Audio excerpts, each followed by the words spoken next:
Je suis Afrique, terre de tous les hommes. Je suis toi, moi, lui, l'autre, fier d'entreprendre, de réunir, de réussir. Je suis Afrique. mélange de vie, de langue, de couleurs, de parfums, de goût fort. Je suis libre, créatrice inspirée, sensuelle et vibrante. Je suis Afrique des réussites nouvelles. Castel Beer, tout travail mérite sa bière. Produit par Bralico.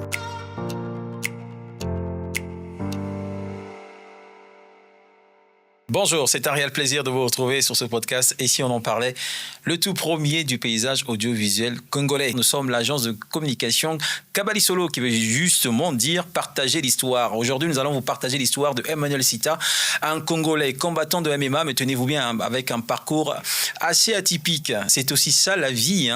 Il part de son Congo natal pour l'Afrique du Sud pour faire des études, mais il finit combattant de MMA. Et quel combattant de classe mondiale. Il est professionnel. On le reçoit dans cette émission pour nous partager justement son expérience, mais également cet amour qu'il a pour cet art qui est devenu de plus en plus, ma foi, très vulgarisé à travers le monde. Le MMA, ici on en parlait avec notre invité Emmanuel Sita. Bonjour. Bonjour mon cher frère. Comment il va? Non, très bien, merci. Tu es le premier sportif qu'on reçoit dans le podcast et si on en parlait. Sérieux? Nous, on se sent honorés. Ah ok, pareil pour moi. Déjà, la vision, je vois le plateau, c'est carrément joli, j'ai beaucoup aimé. Et je suis très honoreux aussi d'être parmi vous aujourd'hui. Merci beaucoup. Tu es combattant MMA. Ça, c'est correct, oui. Un combattant de MMA. Mixed martial art. Mixed martial art. Ça, c'est ce que veut dire la définition même de MMA. Mixed martial art. Ça veut dire que c'est un mix de tous les arts martiaux. Tous les arts martiaux, correct. Ok, très bien. Donc, une vraie différence entre le MMA et la boxe. Absolument. D'abord, le MMA en elle-même, comme vous l'avez dit, c'est un sport mixte. D'accord? Que nous avions la boxe, le kickboxing, le karaté, le judo. Voyez-vous? C'est ça qui fait l'ensemble de ce sport qu'on appelle mixed martial art. Parce que nombreux confondent le MMA avec la boxe. Par contre, la boxe, c'est un combat juste avec poing, donc standing, vous vous levez, il y a juste des coups de poing. Okay? Mais par contre, le MMA, tout est permis. Genre, tu peux prendre ton adversaire au sol, tu peux prendre ton adversaire debout. En fait, c'est comme on dit, l'opportunité de s'exprimer dans les arts martiaux. D'accord. Ouais, tu n'es pas limité. Tu n'es pas limité. Absolument. C'est ça qui fait la beauté de cet art, le MMA. Parfait. Il y a une vidéo de toi qui a circulé où tu étais en train de gagner. Alors, je vais te laisser résumer ce qui s'est passé dans la vidéo. En fait, si je comprends bien, tu parles du combat avec Sandy Guelor. Oui, en fait. Dans la vidéo, on t'a vu donner un KO à un autre combattant. Absolument. Mais un combattant, lui, qui est de nationalité de la République démocratique du Congo. Absolument, c'est correct. En fait, ce combat, tout est parti de l'histoire du drapeau. Parce que, vous savez, je pense que tu l'as remarqué souvent, quand vous partez à l'étranger, le Congo-Brazzaville est toujours confondu de celui de Congo-Kinshasa. C'est vrai. Et quand moi, je commence ma carrière dans le MMA, nombreux de gens pensaient que j'étais de la RDC, de l'Afrique du Sud. C'était toujours comme ça. Et d'où, quand je combattais, vous savez, quand des combattants combattent, en bas, sur le screen, on met les drapeaux d'origine des gens, voyez-vous. Et moi, on mettait Congo-Kinshasa ou souvent Congo-Brazzaville. L'Afrique du Sud, par ma bête. Donc, en gros, et moi, ça me faisait carrément mal, voyez-vous. Donc, j'étais obligé de me battre à plusieurs reprises de fait que mon pays puisse être reconnu, que je ne suis pas d'origine sud-africaine ou encore de Kinshasa, mais d'origine congolais de Brazzaville. Quand je parle de Brazzaville, parce que je suis né à Brazzaville. D'accord. Et du coup, en gros, en fait, ça m'a pris des mois, des années de toujours m'imposer que je ne suis pas Congo-Kinshasa. Mais malgré que j'ai insisté, chaque fois, c'était toujours la même chose. Et pourquoi il mettait le drapeau d'un autre pays quand tu combattais? En fait, en gros, si je comprends bien, c'est la confusion qui se passe entre Kinshasa avec Congo-Brazzaville. Nous sommes le Congo et eux, ils sont RDC. Oui. Mais le fait qu'ils sont aussi républiques, en fait, il y a aussi le Congo qui est mentionné. Pour la plupart du temps, on se dit que quand tu dis Congo, c'est Kinshasa. D'accord. Kinshasa. Donc même au haut niveau dans le sport international, dans les grandes fédérations internationales, ils confondent toujours la République démocratique du Congo et la République du Congo. Absolument. Très bien. Et moi, c'est ça en fait qui me faisait tellement mal. Ça fait combien de temps que tu pratiques le MMA? Les arts martiaux, en gros, ça me fait plus de 15 ans. Plus de 15 ans. Le MMA, ça me fait 8 ans, 9 ans maintenant. 9 ans. Et tu as commencé à pratiquer un sport ici en République du Congo ou pas du tout? Non. J'ai commencé avec le judo. Et est-ce que tu t'es connu en République du Congo, dans ton propre pays? Non, avant, je dirais pas en grand temps. Non. pas forcément comme maintenant. Donc c'est grâce à la vidéo Absolument. de ton combat avec Sandy, oui, que tu as été révélé au grand public du Congo.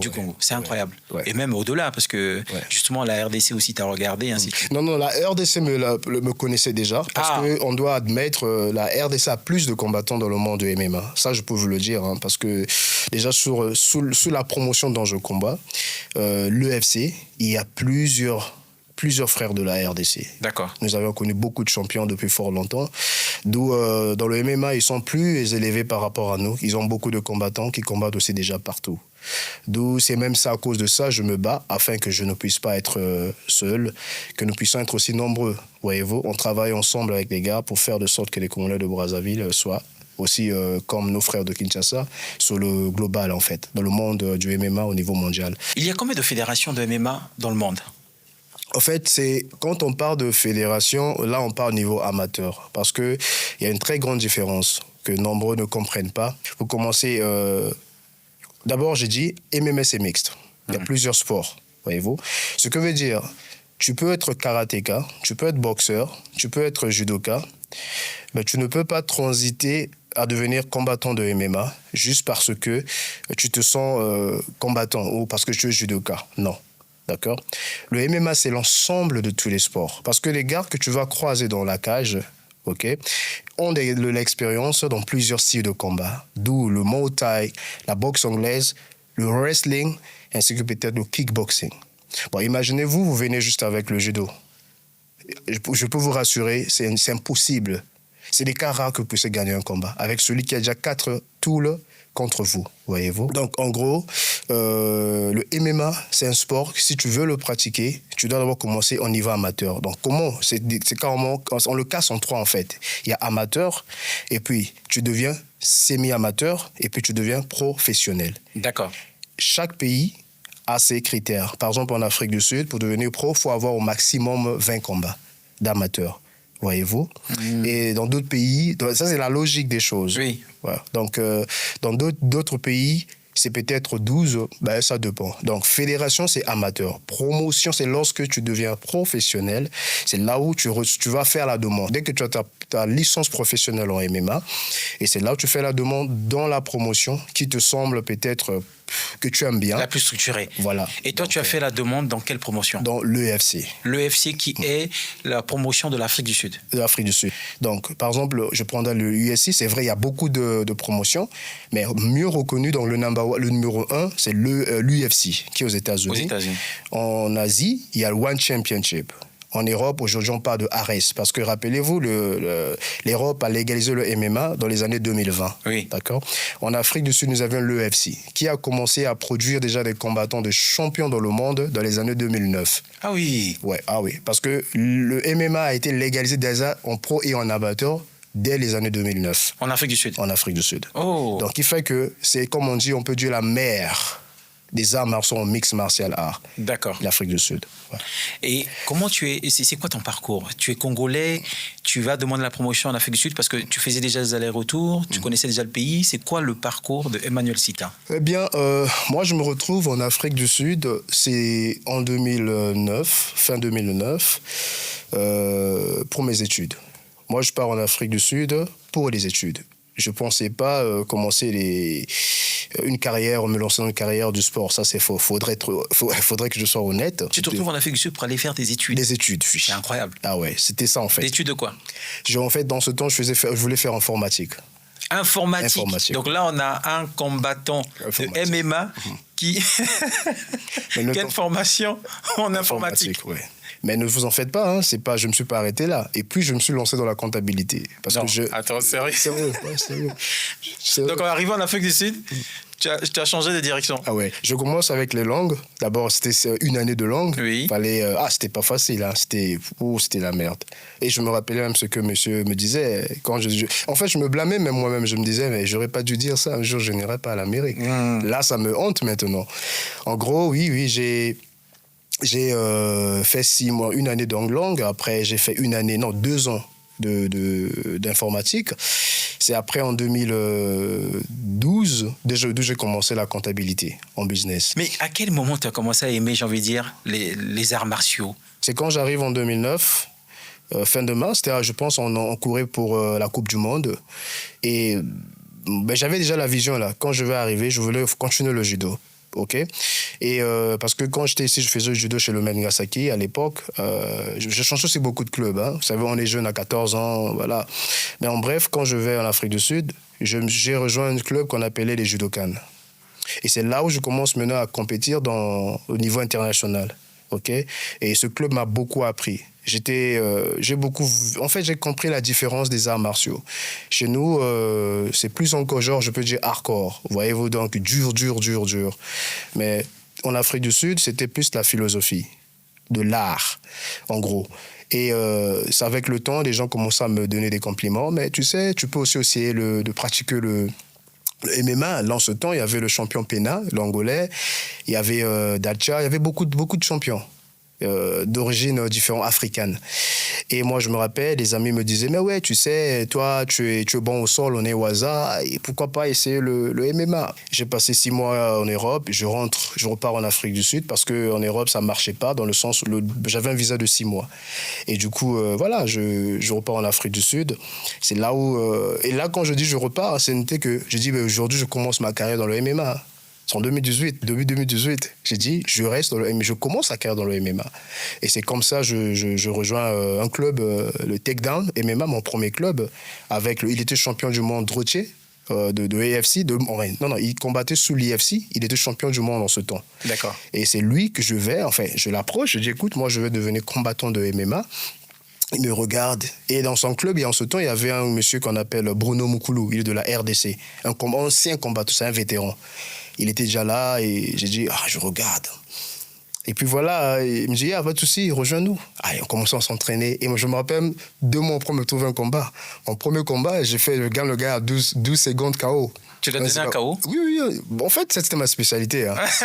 Mais je ne t'en fais pas, hein, mais je n'étais pas un bon striker. Dans striker, les coups de poing. Non.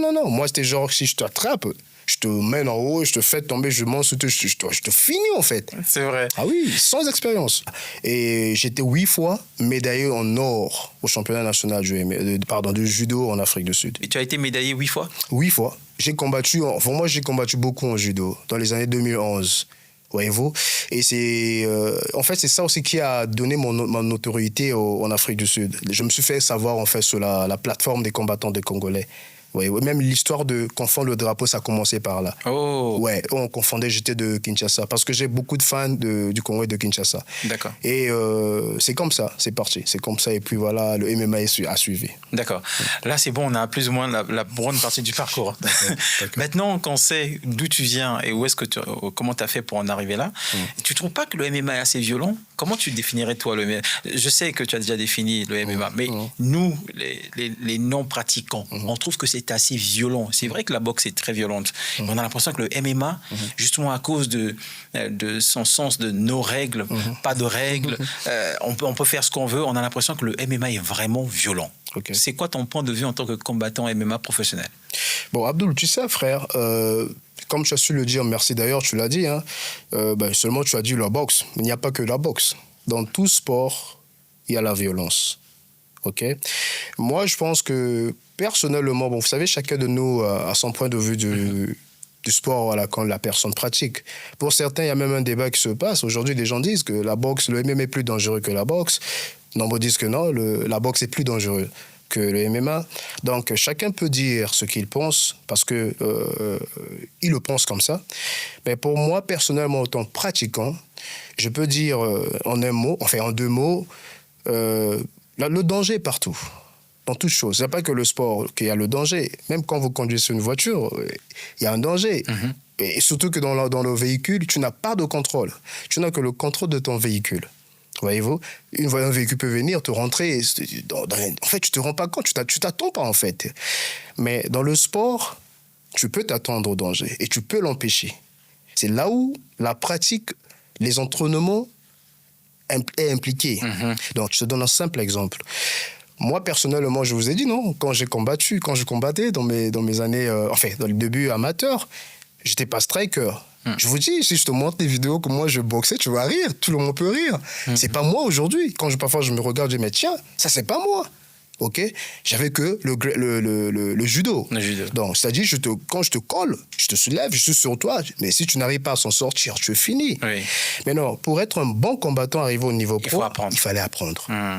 J'ai appris à comment donner un coup de poing. Parce qu'il y a une philosophie, les arts martiaux, c'est de l'art. Il y a 3 aspects. Ok, il y a le mental, il y a le physique et il y a le spirituel.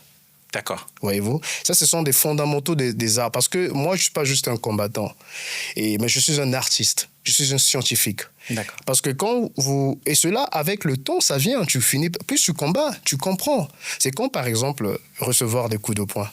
Ok, ça, pour un amateur, quand on te donne un coup de poing au ventre pour la première fois, ça fait mal. Tu as l'impression que tu as même une brique sur la tête ou encore sur le ventre. Mais quand tu as eu l'habitude à combattre au niveau amateur, le corps s'habitue. Parce que le corps, il a un mécanisme de s'adapter. Oui. Si tu t'entraînes, par exemple, 6 fois par jour, et vous allez remarquer, si vous bottez 1 mois sans s'entraîner, le corps se rétrécit. Oui. On est d'accord? Oui. Et quand tu vas recommencer, les mains commenceront à faire mal. C'est pareil pour les arts martiaux. En gros, moi, je peux vous rassurer, par rapport à moi, ce que les arts martiaux, en fait, m'a transformé. Le MMA, c'est un sport, je peux vous dire, je conseillerais à toute personne de pratiquer ce sport. Non seulement pour être un combattant professionnel, mais la maîtrise de soi. Ça contribue à le self-control. Vous ne voyez pas juste l'aspect combat quand vous nous voyez en cage. Ouais, il y a des marteaux, tu donnes et tout. Non, ça c'est côté business. En réalité, il y a des choses qui sont cachées, que personne ne peut comprendre. Mais si vous venez avec l'approche, pratiquer ce sport peut-être pour gagner une confiance en vous, se protéger contre des bullying. Beaucoup ont fait des raisons pour perdre le kilo, pour être... en fait, il y a plusieurs aspects. Ça dépend de la personne qui veut pratiquer cet art. Et je peux vous dire que c'est un bon sport. Et voilà quoi. D'accord. Qu'est-ce qu'il faut avoir comme aptitude pour être un très bon combattant de MMA? La patience et être humble. Ok. Mais il faut être aussi fort, il faut savoir se battre aussi. Non, bien sûr, mais quand on est humble, on est prêt à apprendre de ceux qui connaissent, en fait. D'accord. L'humilité, en gros. Oui, l'humilité. Est-ce qu'il faut être fort dans un seul sport de combat? Est-ce qu'un judoka peut être un bon combattant de MMA? Ou est-ce qu'un karatéka peut être un bon combattant? Et quand on est un combattant complet en MMA, ça veut dire quoi? Pour être complet? Alors, quand on dit complet, c'est que tu es bon en debout et au sol. D'accord. Donc, si par exemple tu es dans une position, parce que c'est ça en fait la beauté du MMA. Moi, je me retrouve devant un striker. Donc, striker, ça peut être un kickboxing, un Muay Thai, qui est parti de la boxe thaïlandaise, oui. Moi, je suis grappler, donc je wrestling judo. Devant lui, je me dis, mais écoute, on est en combat, il marque plus de points, voilà, des points. Des coups de poing. Quand on est debout. Je n'arrive pas à l'avoir.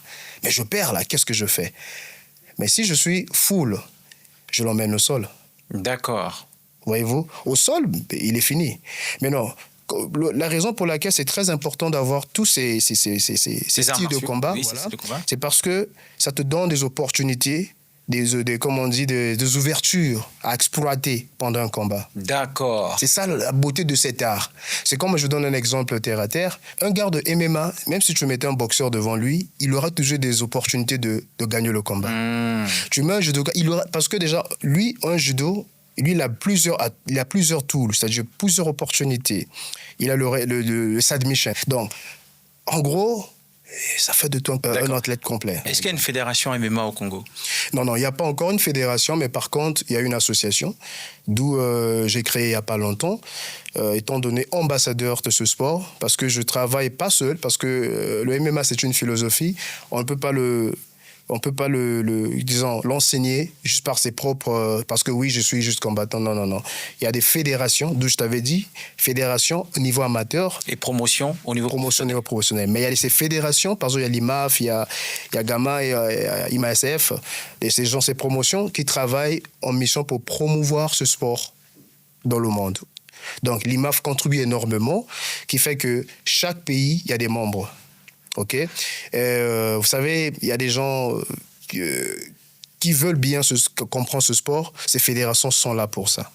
Donc, en gros, je travaille en collaboration avec eux pour pouvoir aider notre jeunesse à apprendre ce sport et représenter leur pays, leur couleur au niveau international. Comment tu prépares tes combats, notamment au niveau du sacrifice alimentaire et physique? Mon frère, d'après ce qu'on sait, apparemment, il y a de gros sacrifices alimentaires et physiques à faire quand on prépare un combat. Énorme. Parce que la préparation, ça demande beaucoup d'argent. Ah, je vous rassure. C'est vrai? Sérieux, crois-moi. Tu as besoin de partenaires. Nous encore, tu sais, j'ai des bons amis qui peuvent se sacrifier pour toi. Tu ne leur payes rien. Quand je parle amis de combattants qui s'investissent pour tes sparring, de workout. Sparring partner. Partner, yes. Donc, et le MMA, c'est pas la boxe, dans le sens où la préparation n'est qu'un style. Chaque fois, tu reviens, parce qu'on s'entraîne 6 fois par jour. Juste la boxe, là-bas. Non, au MMA, moi, par exemple, pour ma préparation, quand vous me l'avez demandé, je me réveille à 6 heures du matin, je me prépare, je fais mon sac, je prends petit-déj vite fait. 7h30, je quitte la maison, souvent 7h juste. Je suis à la salle à 8h parce que au Cape, ça me prend 1h30 pour arriver à la salle. Soit je conduis, soit je prends le train. Et j'arrive sur place, je commence ma session à 8h juste. J'ai 2 heures de session, de striking, voyez-vous. Je finis mon striking, je me repose 1 heure. À 11h ou 11h juste, je wrestling. Donc tout l'ensemble du jiu-jitsu, voyez-vous. De 11h jusqu'à 14h. Je rentre à la maison. Donc, en gros, j'ai 6 heures d'entraînement chaque jour. Bon, la nourriture, encore, ça peut. Ma femme prépare pour moi. Mais je suis obligé d'avoir un physio. Le coach qui m'entraîne. OK? Il faut le payer? Il faut le payer. Il y a aussi le manager qui est là. Des déplacements, déjà, allez, je te dis, de lundi à samedi, c'est des dépenses. Tu es obligé d'être à la salle. Mais tu prépares pour un combat, tu dois s'assurer, ton corps doit être au maximum. Il reçoit des coups. Il doit, comment on dit, se programmer, se conditionner. Conditionner à l'instant. Recovery. OK. Chaque fois, c'est comme ça. Donc, tu dois avoir, comment dire, un bon suivi. Voyez-vous? Donc, et ça demande de l'argent, tout ça. Et je peux te rassurer, les combattants dépensent même plus pour la préparation, gagnent moins. Le jour du combat? Le jour du combat. Non. Non, je vous dis. Parce que la préparation, si tu calcules bien, tu fais ta comptabilité, ce que tu dépenses pendant les combats, c'est carrément presque même la moitié de ce que tu gagnes. Parfois le double de ce que tu gagnes. Parce que tu dépenses tellement, tu veux être au point. D'où c'est là où les sponsors, quand tu as des sponsors, ça pèse au moins. Le budget de la préparation. Le budget de ta préparation. OK? Voilà pourquoi Francis Ngannou, une fois, son histoire, il s'est endetté à Ousmane. Il avait demandé quelque chose de $100 000 pour la préparation. Ousmane va le dire, il n'y a pas de souci, frère, j'ai été là comme toi. Mais là, il a déjà non, hein, il est déjà champion du monde. OK? Et Ousmane va le lui en prêter. Le jour quand tu combats, il gagne, il remet l'argent à Ousmane. Ousmane refuse, il dit non. Je t'ai aidé parce que j'étais là, en fait. C'est ça, tu vois, Ousmane et Ngannou sont des meilleurs amis. Ils sont très proches. Et quand il a gagné son combat avec le boxeur Tyson Fury, oui. Vous savez, je vous dis, il a donné 2-3 millions de dollars à Ousmane. Pour ce qui, mais je vous dis. Parce que vous savez, la préparation d'un combattant de MMA, je peux te dire, frère, c'est le mental, c'est pas facile. Voilà pourquoi c'est conseillé, comme nous, les combattants professionnels, parce que c'est un gagne-pain, hein, d'avoir une équipe qui vous accompagne. Tu es un manager, tu as un nutrition coach. En fait, tu as une équipe qui t'accompagne dans tout. Des sponsors. Là, tu te sens à l'aise. Parce que si tu penses à tout cela, c'est là où ça devient compliqué. Parce que tout ce que tu dois faire, c'est toi, tu sais juste combattre. Parce que déjà, si tu es là à penser comment je vais gagner de l'argent, comment je vais acheter ça, mentally, ça, c'est un clic. Et c'est pas facile pour un combattant de MMA. Est-ce qu'un combattant de MMA gagne beaucoup d'argent? Est-ce que ça paye? Vous savez, j'aime pas trop aller en profondeur de cette question. Je peux dire, c'est tout comme en boxe. Hein, OK? Dans la boxe, vous savez, on fait même pas la boxe. En général, en gros, même dans une compagnie ordinaire, peu importe, ce sont des échelons. D'accord? Plus tu gagnes des combats, parce que dans le MMA, c'est un business. C'est que les gens ne comprennent pas. Le MMA, c'est un business. C'est-à-dire, tu es un combattant, répète, il y a une promotion qui est là, qui donne la plateforme aux combattants à s'exercer, à vendre leur image, vendre leur style de combat. Et quand tu combats, les gens suivent. Il y a des bêtes sur vous. Il y a des paris. Les gens parient partout dans le monde. Moi, quand je combats, vous savez, vous partez sur Internet, mettez juste Emmanuel Sita, déjà, le tapologie sort. Il y a des gens qui bêtent sur moi, je ne connais même pas. Il y a une statistique, c'est mondialement suivi. Il y a des gens qui me suivent de partout le monde, que moi je ne connais même pas, qui croient en moi en fait. Ils mettent leur argent, voyez-vous. Et c'est un bénéfice pour la promotion. Donc, en gros, toi maintenant en tant que combattant, si tu es un combattant excitant, c'est-à-dire ton style est apprécié des fans. Tu deviens une star? Ah ben, même pas. Déjà, tu es une star parce que le monde peut te voir. Le monde te voit déjà. Mais tu n'es pas star en finance, par exemple. Oui. Mais en vue, oui, tout le monde te connaît. Mais en gros, toi maintenant, tu dois gagner. Qu'est-ce que tu dois faire? Tu dois s'imposer. Tu dois créer un style de combat. Voilà, vous allez remarquer certains combattants de MMA, comme McGregor, lui, il a vendu son style comme storyteller. Il est arrogant, là, il fait son show. C'est vrai. Le showman, ça. Oui. Voilà, le showman. Voilà, très c'est même ça le mot. excité. Absolument. Mais c'est pas sa nature. Mais il le vend parce que ça le paye. Ok. C'est ça, en fait, un style. En fait, nous sommes comme des acteurs. D'accord. Voyez-vous? Et maintenant, pour reprendre à ta question, qu'est-ce que je veux dire par là? Le fait de dire ça gagne ou ça paye beaucoup, non, ça paye beaucoup, ça peut commencer à beaucoup payer, c'est de la manière dont tu te vends. D'accord. Plus tu gagnes. Quand je te rappelle, toi, c'est un business. Les promotions vont chercher à t'avoir. Ils pourront parier gros sur toi. Et je peux te rassurer, aujourd'hui, le MMA gagne l'ampleur. Et je pense que tu peux le voir aujourd'hui. Parce que tout le monde sur la planète, on parle de MMA, hein, la bourse commence à se fondre. Parce que déjà, l'Arabie Saoudite a ravi la puissance des États-Unis. Vous voyez comment les combats, c'est maintenant, les Américains maintenant partent en Arabie Saoudite. Oui. Donc ça veut dire que déjà, la boxe commence à s'étendre. Même Wald l'a dit récemment, donc le MMA commence à prendre le dessus. Maintenant, pour revenir, pour être plus bref, gagner, plus tu gagnes, tu fais des bons shows, comment vous appelez, tu commences à gagner. Parce que quand on participe dans un combat, il y a le show, tu as l'argent du show, dans les shows, c'est-à-dire apparaître. Ok. Voyez-vous? Et l'argent de gagner. D'accord. Donc, quand tu participes à un combat, il y a tout ce qui concerne la visibilité, la notoriété. Absolument. Donc, tout le show. Absolument. Et tu as aussi une enveloppe de si tu gagnes la victoire, Absolument. si tu gagnes le combat ou pas. En fait, voilà. Ce que je veux dire, c'est comment? Le show, l'argent... Enfin, je donne un exemple. On dit, par exemple, $100,000. Non, $10,000. Oui. Les $10,000 sont divisés en deux. If you show up, quand tu acceptes le combat... Oui. On vous choisit, je vais me battre avec Abdul. D'accord. Je regarde Abdul. Abdul, c'est un bon combattant. Bon, ok, ça peut se faire. Si Abdul a plus de palmarès et je me rends compte que lui, il a plus, pour moi, c'est très risqué. Si je perds, qu'est-ce que je gagne? Il a plus d'espérance que moi, il a plus de combats que moi. Je peux décider avec mon manager, non, Abdul est très dangereux pour Emmanuel. Nous, on ne veut pas $10,000, on veut par exemple $20,000. Juste un exemple. D'accord. Mais dans les $20,000, si la promotion dit, bon, ok, c'est bon. Vous signez un contrat, tu approuves, tu acceptes que je vais combattre contre Abdul. Et pendant ce temps, les $20,000, je donne un exemple, hein, si Abdul gagne contre moi, Abdul a les $20,000. D'accord. Tout le gros. Et si moi je perds, je n'ai que $10,000. Donc, en gros, la promotion va payer 30 000. Oui, en gros, côté comptable, c'est 30 000 qu'ils mettent. Oui, c'est comme s'ils mettaient 30 000, quoi. Absolument. Mais quand on vous dit, par exemple, qu'il y a un combat, je ne sais pas moi, Tyson Fury contre Francis Ngannou, qui choisit de les faire combattre? C'est la promotion. C'est la promotion. D'accord. C'est la promotion. Et qui met l'argent en jeu, la cagnotte? En fait, tout ça, c'est la promotion. C'est comme, on peut se dire, écoute, Abdul, toi et moi, on va avoir notre promotion de MMA. Parce que, répète, c'est un business, je l'ai dit au départ. On donne la plateforme aux combattants de combattre. Voilà, ils s'expriment. Nous, on les repaye par rapport à leurs efforts. Ok, donc la promotion vous reverse un salaire? Absolument. Non, c'est juste pas un salaire par mois. Non, tu ne gagnes que ton... Enfin, on te paye que quand tu combats, quand tu fais l'apparition dans la cage. Oh. Oui, parce que c'est là où tu as remarqué, des sponsors aiment travailler avec des combattants de MMA en gros, parce que nous sommes une entreprise. Notre corps, c'est une entreprise. Je peux dire Abdul, ok, Abdul dit, écoute, moi je travaille avec Emmanuel. Pourquoi tu vas travailler avec moi? Moi j'ai une plateforme, j'ai l'UFC. Mondialement, on le suit. Mais si toi tu m'accompagnes, c'est la visibilité de ta marque qui est mondialement reconnue. Oui, ça c'est en sponsoring. En sponsoring. Donc les combattants MMA n'ont pas de salaire mensuel? Non, c'est ce que je dis. Donc l'UFC ne reverse pas de salaire? Non, pas du tout. Il n'y a pas de promotion dans le monde qui donne un salaire par mois pour les combattants. C'est faux.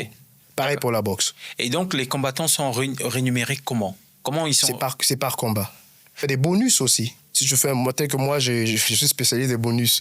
J'ai déjà dans l'EFC, j'ai déjà 4 bonus. Récemment, quand j'ai battu Sandy, j'ai eu un bonus. Donc, le bonus, c'est un extra. Le bonus, c'est parce que tu l'as battu par KO. Le spectacle, en fait, le combat a été bien vendu. Ah. C'est ça, c'est ce que je dis, dans le style qu'ils vont. Ah, Dans la promotion, il y a des acteurs, il y a des combattants. Il a un mauvais record, mais ils vont bien. C'est comme Nick Diaz, par exemple. Donc, je ne fais pas la publicité de Nick Diaz, mais il fait partie du MMA. Oui. Le gars, il y a des combats, il perd, mais c'est un combattant. Quand tout le monde veut voir Nick Diaz, ouais, tout le monde est excité. Ouais, c'est ça. Parce que ça se vend le plus. Absolument. En termes de diffusion, de droits de télé, et ainsi de suite. Tout à fait. Dès que moi, mon combat, quand j'ai combattu avec Marcel S, là, le vétéran, je l'ai été en 23 secondes. Mais c'est un combat qui a mieux vendu parce que on disait que Marcel pouvait me taper. C'est un vétéran, il a de l'expérience et tout. Voilà, mais c'est vrai que je suis bon, après ce que j'ai un bon record dans le sens de je vends le combat bien, mais avec Marcel S, beaucoup ne croyaient pas que je pouvais l'éteindre. D'accord. Dans 23 secondes, je l'ai éteint. À l'instant, j'ai reçu un bonus. Pareil un bonus de combien? Non, ça, c'est... en fait, ça, c'est... On était. Ok, ouais. Parfait. Je suis encore dans mes débuts. Justement, Emmanuel Cita, voilà, tu as combien de records dans l'EFC, qui est la promotion sud-africaine, hein? Non, mondial. Oui, la promotion. Basée en Afrique du Sud. Basée en Afrique du Sud, mais qui est la promotion qui représente le continent africain. Absolument, oui, très bien. Si on prend bien tout mon record du MMA, en gros, hein, j'en ai 27. 27 records. 27. Ça, c'est semi-pro. Semi-pro. Semi-pro. OK. J'ai perdu 4 fois. En kickboxing, je n'ai jamais perdu. J'ai été 2 fois champion de Western Cape en kickboxing.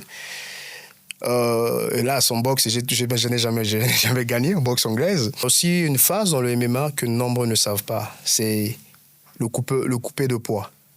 C'est quoi le coupé de poids? Le coupé de poids, tu vas remarquer, moi, je pèse, quand je ne m'entraîne pas, je suis à 80 kilos. Oui. Dès que là, je suis assis, mon kilo est à 73, 74. Ce qui n'est pas ton poids normal. Non. Mais je le garde comme ça. Et c'est une discipline, c'est pas facile, mais je le garde comme ça.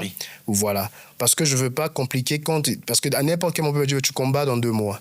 Là, je combats en février, voyez-vous. Mais si je commence à en manger gros, ça sera difficile pour moi de couper mes kilos. D'où il y a le pesé de poids avant chaque combat. Très bien. Oh. C'est ça le secret, en fait.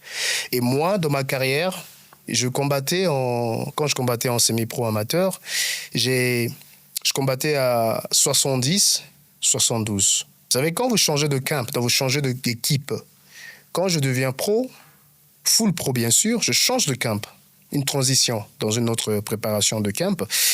Et ce prof, mon coach qui m'avait pris, me ramène à 65.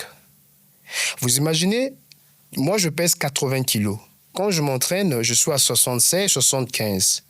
Donc, je dois couper mon corps. Moi, j'ai pas de la graisse. Moi, j'ai des muscles, en fait. Mais vous me ramenez, je coupe 12 à 14 kilos pour aller à 65. À l'instant, il y a un déclic. Corps. L'eau qui coule l'eau qui circule dans ton corps. Et c'est ça, le cerveau. Tout à fait. Pour couper les kilos, vous ne vous privez pas d'alimentation. Non. Donc, tu manges, mais comment tu coupes le poids, justement? En fait, c'est ça, non? Qu'est-ce qui se passe? L'alimentation change. Ah, elle change. Parce que, tu voyais le sel. Je vais te donner une expérience, tu pourras essayer. Lorsque tu te laves sur... ce que les gens ne comprennent pas, le sel, tout ce qui est sucre, augmentant le poids dans le corps. D'accord. Et le sel? Le sel, également, les kilos augmentent. Oui. Mais non, chez nous, les pros, qu'est-ce qui se passe? Donc, pendant la période du combat, vous devriez arrêter de manger le sel. Ça, c'est... oui, hein, tu arrêtes le sel. Tout ce qui est graisse, vous arrêtez.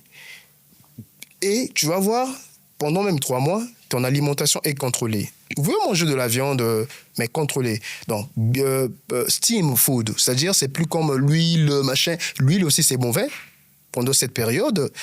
Et en gros, le déjeuner, c'est plus des œufs, voyez-vous, boiling eggs, c'est-à-dire des œufs bouillantes. Wow. Ah, OK. Ouais. Plus de jus, des fruits, en gros, mais pas n'importe quel fruit aussi, qui n'a pas trop de sucre. D'accord. Voyez-vous? Donc, en fait, tout est calculé. Pour que tu gardes ton poids. Ton poids. Tu rentres dans ton poids. Absolument. Parce que dès que tu suis comment vous appelez, l'alimentation dans les normes, ça sera facile le jour du combat, avant même, c'est 2 jours avant, parce que qu'est-ce qui se passe? Quand on s'entraîne, on transpire, on perd des kilos. Oui. On part à la maison, on mange pas gros, pas des graisses, etc.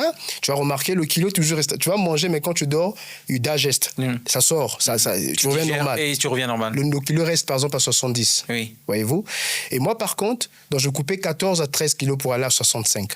Maintenant, la partie la plus dangereuse, c'est là où je viens, quand tu vas parler du cerveau, exactement. C'est pendant les 3 jours. Qu'est-ce qui se passe? Dans les 3 jours-là, vous êtes à l'hôtel, non? Supposons que je combats samedi. Jeudi, tu fais, c'est le weight in. Oui. Non, pardon, my bad. Friday, c'est le weight in. OK? Déjà, le jeudi, tu es déjà, par exemple, dans la ville ou le pays que tu vas combattre. Tu commences déjà à te préparer avec l'équipe. Le vendredi, c'est la nuit, là, tu coupes le kilo. Donc, par exemple, il te restait, pendant le camp, tu as coupé 10.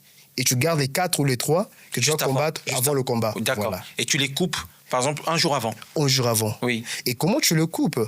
C'est par le water cat, donc de l'eau. Qu'est-ce que ça veut dire? L'eau bouillante. Tu vas au sauna. Oui. Tu mets tes équipements, des habits en plastique. Tu te warm up d'abord. Tu te réchauffes par la corde ou par vélo. Le corps est prêt. Tu rentres au sauna. Et tu passes par quasiment 1 heure. Donc, tu vas perdre 2 kilos dans le sauna en transpirant. Donc de l'eau. De l'eau. Donc tu perds tant d'eau que tu peux. Tu as un jour de combat. Un jour de combat. C'est là où tu se joues, hein. Imagine. Et dans la nuit, on te réveille à 3 heures du matin. Donc à 8 heures, tu vas l'apaiser. À 3 heures, on te met dans le bain. De l'eau chaude. Tout en cycliste, on te garde pendant 15... Tu vois, mon frère, ça pleure. C'est mauvais. Dans l'eau chaude. Je te dis, tu es là, tu cries, tu pleures, on t'encourage. À quelques heures du combat. Je te jure. Ça, c'est 3 heures ou 4 heures du matin. Pour perdre juste les 2 kilos. Les 2 kilos qui restent. Voilà. Et il y a une deuxième technique aussi. Vous savez, quand tu es sous le... Tu vas essayer l'expérience. Tu vas sous si tu as le shower, la douche, tu peux aussi perdre des kilos comme ça. Même là, la chaîne normale, tu ne te combats pas. Tu vas juste... Tu te bains pendant 10 minutes. Essaye l'expérience. Sous la douche? Oui. Avant de se laver, monte sur le scale, le pèse-poids. Tu vas voir, par exemple, tu as 75. Tu vas sous de l'eau, tu te laves. Tu restes là pendant 10 minutes, en train de couler, de l'eau tiède, en train de couler. Après, les 10 minutes, repars sur le scale. Tu vas perdre même 1 kg, 2 kilos. Ah. Oui. Essaye, tu vas voir. C'est scientifique. Ok, d'accord. C'est le cycle que les professionnels font. Voilà pourquoi vous allez remarquer, nous, les combattants de MMA, quand on vient sur le scale, il y a ceux qui sont hydrated. C'est-à-dire, ils ne sont pas en forme, ils sont là, on dirait... Fatigués. Et moi, par mon expérience, je perdais 14 à 12 kilos. Qui fait que tu n'as plus de force. Et voilà la magie.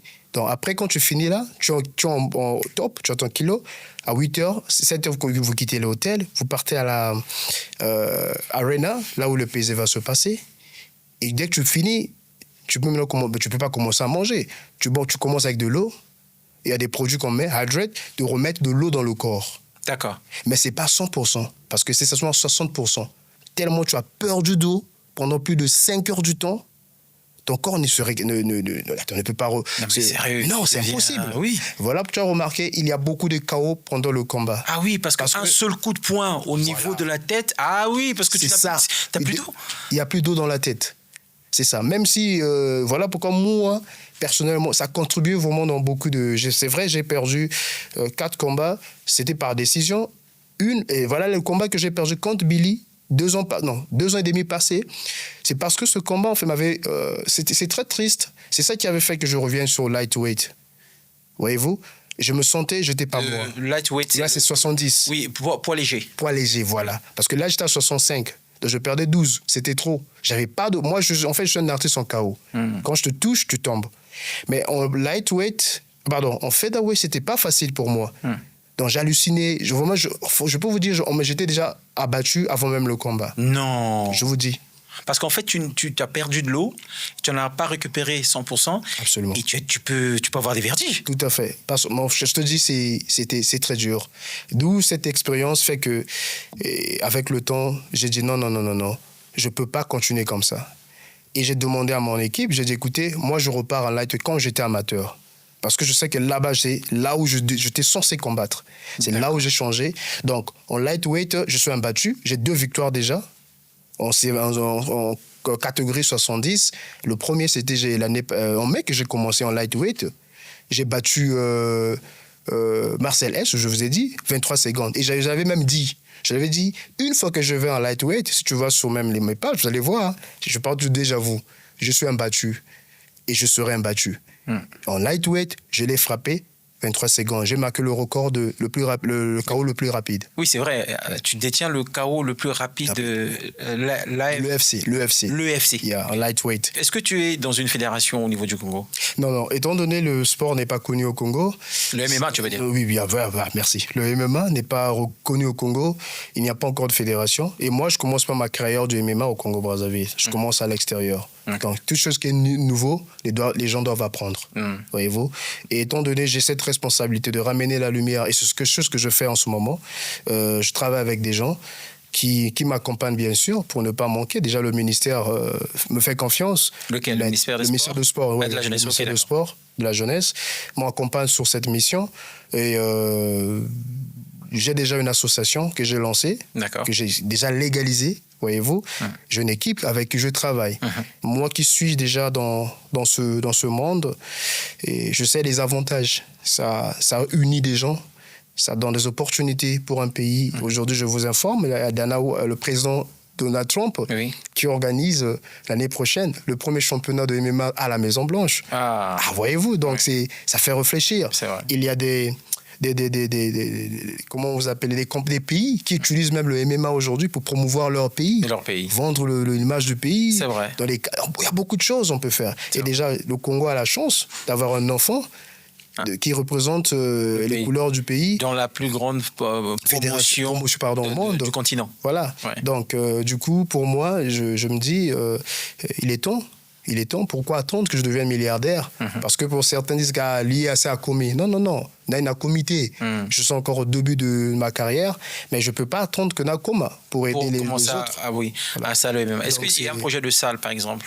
Oui. Le ministère m'a accordé une salle qui est déjà, c'était de base, que je poussais quand je prépare mes combats au Congo, de m'entraîner. Je remercie énormément le ministre Hugues avec M. Charles, le DIRCAP, qui m'ont accordé cette promotion du MMA au Congo. En gros, c'est comme si c'était moi, en fait. Oui, l'ambassadeur. L'ambassadeur, oui. Tu représentes, mais oui. Tout à fait. Non, quand je parle de moi, dans le sens, c'était pour j'ai demandé pour qu'on me donne de se préparer pour permettre de te préparer pour le combat. Et en même temps, aider aussi la jeunesse, notre jeunesse, parce pour promouvoir ce sport. Absolument. En tout cas, depuis un moment, même le drapeau que vous m'aviez vu combattre avec Sandy Guélor, c'était donné par le ministère. D'accord. Donc, en fait, je peux même dire que ça avait contribué en gros, frère. C'est vrai que savoir qu'on est accompagné par son pays. Je vous dis. Par les institutions de son pays, c'est toujours. Absolument. C'est toujours ça joue un rôle. Et ça joue un rôle dans le mental, c'est vrai. Tout à fait. Savoir qu'on combat au nom de son pays, pour son pays, c'est quelque chose. On a tant appris du MMA. Merci de nous avoir fait découvrir ce sport. On sent que tu es passionné et que tu es en mission pour lever haut les couleurs nationales. Donc, au nom de notre agence de communication, au nom de tous les jeunes, on te dit déjà félicitations, nos encouragements. On a créé cette tribune justement pour promouvoir le talent congolais, le talent dans sa diversité dans tous les secteurs. Il te reste une dernière mission. Quels sont les conseils que tu peux prodiguer à tous les jeunes qui te regardent aujourd'hui et qui t'écoutent à travers ce podcast? Je pense que je ne vais pas juste me limiter dans le sport. Ça serait un conseil en général. Ce que je peux dire à nos frères et sœurs congolaises, et peu importe partout où tu te trouves, la force de la réussite, c'est de croire en soi. Que des problèmes de la vie ne puissent jamais nous limiter. Parfois, là où tu te dis, ta vie n'est pas bonne, il y a quelqu'un à côté qui souhaiterait être comme toi. Donc, évitons d'utiliser toujours des raisons comme difficulté pour donner de la force à nos difficultés de la vie. Ou à nos dreams, je ne peux pas le faire parce que ça, il n'y a pas ça, il n'y a pas ça, pas ça. Aussi longtemps qu'on vit, il y a toujours de l'espoir. Seul, on ne peut pas. Ensemble, on peut. Soyons toujours patients et continuons à travailler. On essaye. Merci beaucoup, Emmanuel Sita. Merci pour tous ces conseils, ces sages mots. Merci à toi. Pas bonne chance, mais bonne victoire. Parce que comme tu es un spécialiste de KO, tu vas gagner, mais nous, on aimerait bien que tu gagnes par KO. Donc, bonne victoire à toi pour ton prochain combat. Et puis, la ceinture, on sera là pour t'assister et t'accompagner. Merci Emmanuel Sita. Vive le Congo, vive la République du Congo, vive le talent congolais. Et voilà, on essaye. Merci à vous. Abonnez-vous, laissez-nous un petit commentaire. Au revoir.